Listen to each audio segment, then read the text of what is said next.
Hello everyone, and welcome back to Grandpa William's Bible Stories. Today we're diving into a powerful story Jesus told, one that challenges us to think about what it truly means to be a neighbor. Imagine a Jewish man walking along the dusty, winding road from Jerusalem down to Jericho. He traveled with caution, but he didn't expect any trouble. Unfortunately, trouble found him first. Out of nowhere, robbers ambushed him. They stripped him of everything he had, beat him brutally, and left him on the side of the road, half dead. As he lay there, bleeding and alone, the road grew silent, and his hope began to fade with the setting sun. A priest, a man dedicated to serving God, was coming down the same road. Surely, the wounded man might have thought, "He will help me." But when the priest saw him, he quickly crossed to the other side of the road and continued on his way. Was he too busy? Did he not want to get his hands dirty? Was his idea of holiness separate from helping someone in desperate need? We don't know his reasons, but we know he did nothing.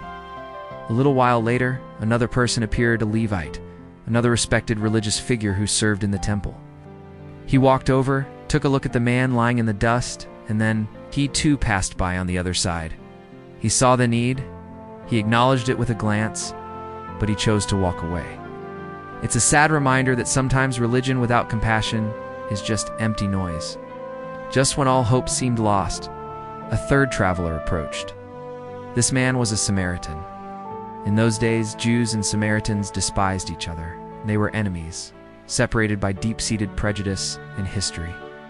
By all accounts, this Samaritan had every reason to ignore the wounded Jewish man, but he didn't. Instead of crossing the road, he crossed the divide between them.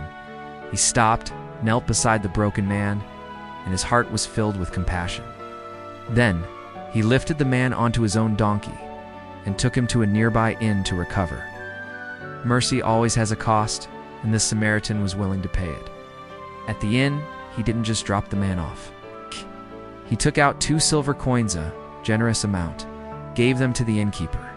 "Take care of him," he said, "and if it costs any more than this, I will repay you when I return."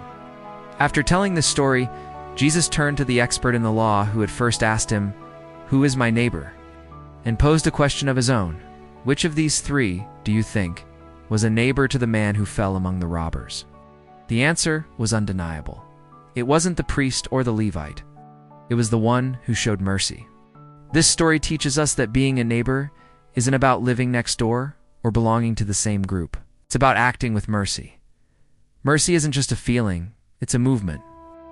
It crosses social lines, lifts heavy burdens, and shows the world the true heart of God. Thank you for joining me for this story. I hope it inspires you to look for opportunities to show mercy in your own life. Don't forget to like this video, subscribe to the channel for more stories, and share it with someone who might need to hear it. God bless, and see you next time.